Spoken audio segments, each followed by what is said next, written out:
The economics of owning it. Okay, so you want to buy a gas station. It sounds like the ultimate recession-proof cash cow. There are over 145,000 fueling stations across the United States, processing billions of dollars in volume every single year. You control a non-negotiable utility that every commuter, delivery fleet, and road tripper absolutely requires. It feels like a guaranteed license to print money. It is not. The modern gas station is a structural financial paradox. You are operating an intensely low-margin energy dealership that is entirely dependent on volume, while simultaneously playing the role of a hyper-optimized retail convenience store.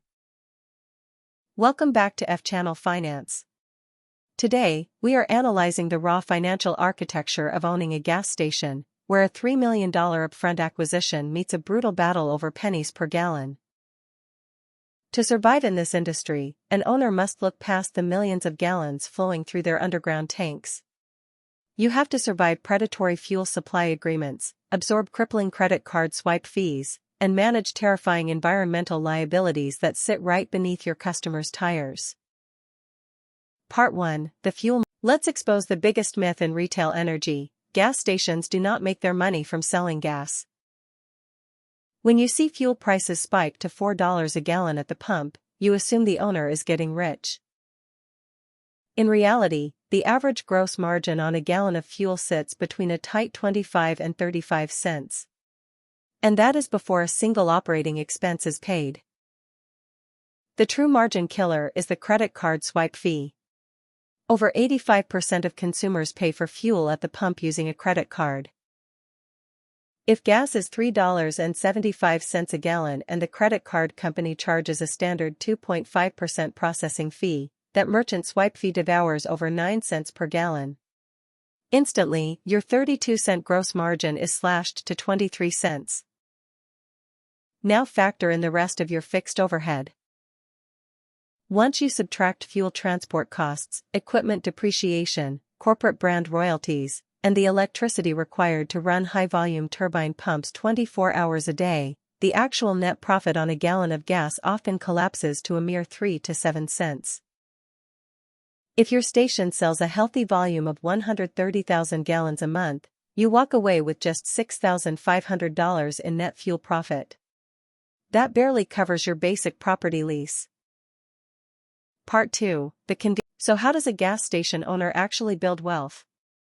They treat the fuel pumps as a zero-profit customer acquisition hook designed to accomplish one primary goal: forcing the consumer to walk through the front door of the convenience store. The convenience store is the true engine of profitability. While fuel accounts for roughly 65% to 70% of a station's total top-line revenue, it delivers less than 30% of the gross profit. The inside sales account for only 30% of revenue, but generate a massive 70% of the net profit, boasting overall gross margins between 35% and 45%.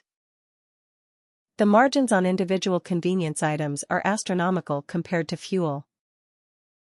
Fountain drinks, brewed coffee, and bags of ice carry gross margins between 60% and 75%. Prepared hot foods and grab-and-go deli items sit at 50% margin. A single customer who buys $15 worth of gas and walks inside to buy a $5 coffee and snack combination generates more net profit from that snack than the station made on the entire tank of fuel. Part 3: Owning a gas station means you are legally operating a hazardous materials storage facility. Beneath your concrete lot sit 3 to 5 underground storage tanks holding up to 40,000 gallons of highly volatile petroleum products. These systems represent a ticking financial time bomb. Environmental compliance is a relentless fixed expense. Operators must deploy continuous electronic monitoring infrastructure to detect micro-leaks, perform mandatory annual pressure testing, and pay steep state-mandated environmental assurance fees. If a tank system is older, replacing it is a financial nightmare. Removing and replacing 3 underground tanks can easily cost between $250,000 and $450,000 in pure capital expenditure. Worse yet is the threat of an active environmental leak. If petroleum migrates into the local groundwater supply, the Environmental Protection Agency holds the property owner strictly liable. Even with mandatory pollution liability insurance, a major fuel plume remediation project can cost upwards of $1 million and completely destroy the underlying commercial real estate asset value. Part 4. You cannot simply buy fuel from whoever is cheapest on any given day. Unless you operate a completely independent, unbranded station, which comes with its own high wholesale price penalties, you are bound to a strict, long-term fuel supply agreement managed by an intermediary company known as a jobber.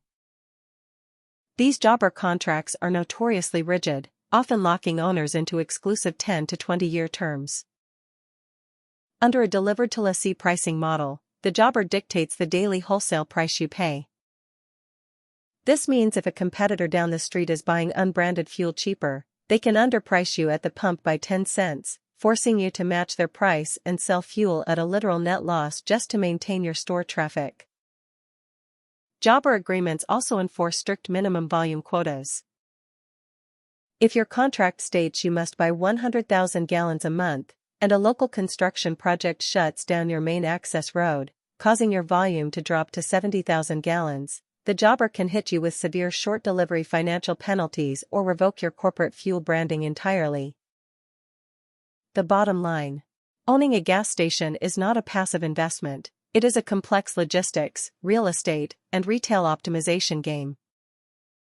Your financial survival depends entirely on maintaining a razor-sharp wage-to-sales ratio inside the store, avoiding infrastructure decay beneath the ground, and constantly moving high volumes of traffic past your registers.